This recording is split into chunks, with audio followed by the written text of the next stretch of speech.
This short PowerPoint is for you as an instructor. If you wish to teach the lesson by yourself, this just goes over a few little notes for you to include and to think about while teaching this lesson. So I typically just review a longshore drift at the beginning, and the real goal of this lesson is to get students to use their observational skills and the knowledge that they've learned about longshore drift and the different coastlines of Florida and make predictions and guesses and make those inferences and draw those conclusions off of what they're doing. So we just begin by introducing coastlines to Florida and talk about how those are influenced by longshore drift. Talk about that we have the second most amount of coastline in the United States, only second to Alaska. So we have a lot of shorelines and coastlines here, and we have different ones because of how waves and currents and sediment is moved along our shoreline and what is offshore of these different areas. So there are two different types of shorelines.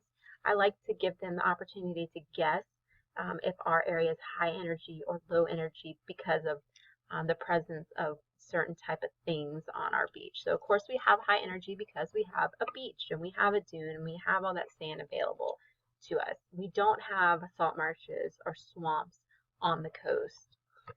There are 6 different types of coastlines. There's the Atlantic, the Coquina area around St. Augustine, Naples to Miami to Naples, and then Suncoast area, Big Bend, and Panhandle. So I talk about all this, and it's good to tell them, that they're going to be looking at 5 of these 6. So one of these is not represented in the samples that they're going to look at under the microscope. But to continually think about what those coastlines might look like. So areas that have salt marshes, you're going to have plants, and you're going to have more vegetation. So as a result, your sediment should have more organic material because those plants are introducing those nutrients, and when they break down, they're introducing their decomposition into it. So you're going to have more organic materials. And then in the coquina shell area, what should you see? You should see pieces of shell. You should see different colors. And then we know what our sand looks like. We know that it's 99% quartz. It should be almost pure white and crystal looking, almost like diamonds under the microscope. So before you turn them out to look at the sediment, you can tell them, think about these makeups of the sand and what should you see. So if you see that, you can say that that sample is from that area because of the organic matter present, or because it looks like diamonds. It has to be from the Panhandle.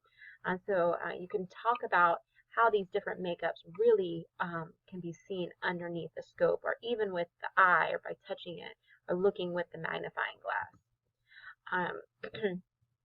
What I typically do when teaching this is divide the group into 5 different groups. Have one group start at station 1 with sample 1, one at sample 2, one at sample 3, one at sample 4, one sample 5.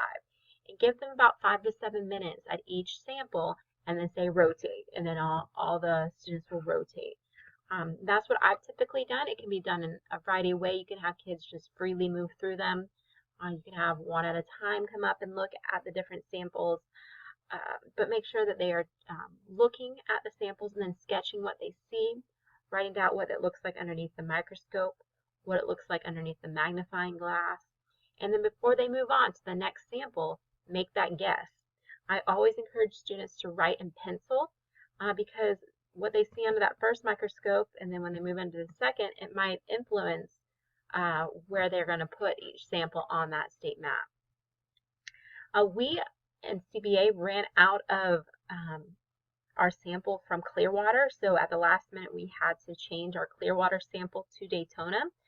So before the students get started, you're going to want them to draw a line from that bottom area where Clearwater is, the bottom on the inside of the Gulf Coast, and draw it all the way across to right below the St. Augustine line. Just so they know that it's actually that this sample is going to be from Daytona area and not from Clearwater anymore. And I will provide an example in the email that we sent, but just remind them of that and encourage them to make the best observations they can.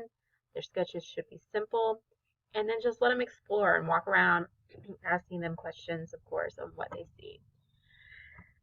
I like to pull this up while they're moving around the classroom because they're going to want to see it again.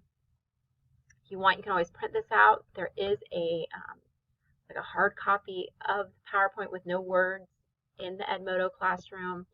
So you can look at that as well. And they really like to come back up and look, okay, so I'm looking at something from shell. Where did the shell come from? Okay, I can see that it's going to be in the coquina area. Where's the arrow closest to that region? So this really helps them as a resource. And then at the end, just start revealing where they are from.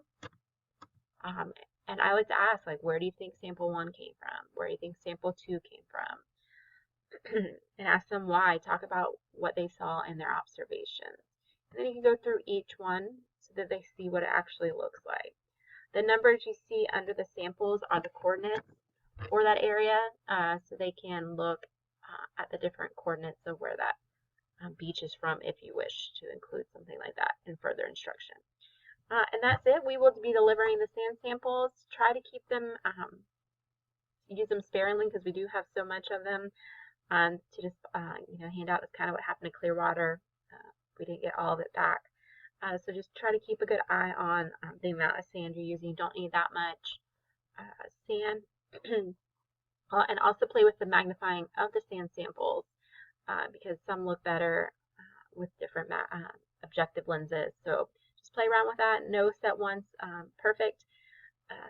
So it's really neat to see all the different sand particles. If you have any questions, please let me know. And that's just an overview of this lesson.